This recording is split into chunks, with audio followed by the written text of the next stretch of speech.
You're about to see a man turn down £1 million. It's not this guy walking past me here. Sorry, guys. Excuse me, would you start a business of your own? Maybe. What would you do?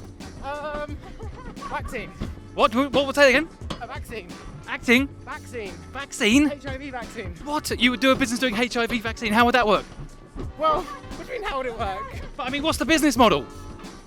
Oh, open a biotech company. Oh, okay, so you're going to create the vaccine, you mean? Well, it's in clinical trials at the moment. So you've designed this, or you've created this already? No. You want to create it? Maybe an idea, yeah. Okay, so how can I help you do it? You? Yeah. Well, that'd be funding. How much do you need? About $1 million. About $1 million?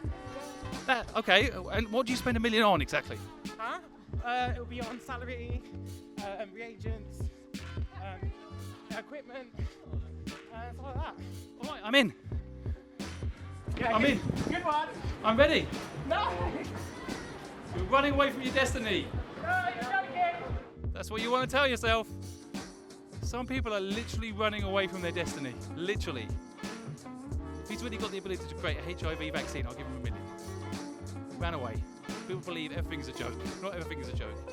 Some things, like luck, are right in your face. Sometimes people don't see an opportunity that's right in front of them. Let me demonstrate. Excuse me, would you like some money? Okay, no, she doesn't want it. Excuse me, would you like some money? Are you sure? Hi, would you like some money? You sure? Mate, want some money? Yeah. Oh, great. Okay. Have you ever thought about starting a business? I'd love to do a tourism kind of app where you can walk around the city and just listen to an app. There you go then. I You just proved a point I'm trying to make as well, that some people don't realise there's opportunity right in front of them. Yeah. I've invested in 76 startups, some of the world's most successful companies, and I'm going to help you make your dream happen. I'm not ready to commit to this right now. Yeah. I'm going to give you £20 Yes. because you took the initiative to at least listen to what's going on around you Thank and you. take advantage of some luck. Yeah, Let's brilliant. go, all right? Cool. Thank you very Good much. luck to you, my friend. Thank you. So, first step is seeing the opportunity right in front of you, because if you want luck in life, key element is realizing the opportunity is right in front of you. And how do you get luck? There's 3 simple steps.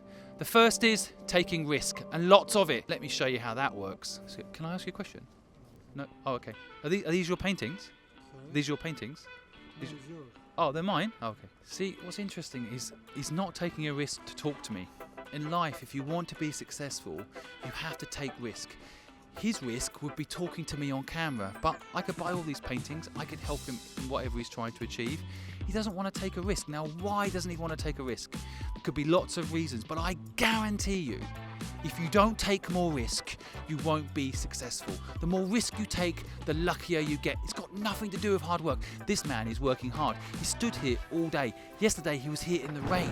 He's working hard, but not as successful as he could be if he took a risk and spoke to me on camera. Then I could share his story with you. Then maybe he could sell these online. He doesn't have to work as hard anymore because the online site will sell all his stuff. People don't take enough risk. The second thing to ensure more luck is persistence. This is the number one thing I noticed in businesses that failed. People aren't persistent enough. And I'm going to prove it to you by interviewing a few people here that perhaps have started a business and find out if my theory of persistence is true.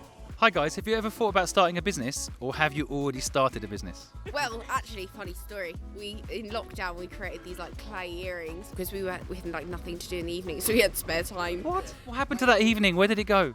Work. Oh, Yeah. Quite a bit boring as well. for you? Yeah. Right, do you know why? Didn't have a deep enough purpose.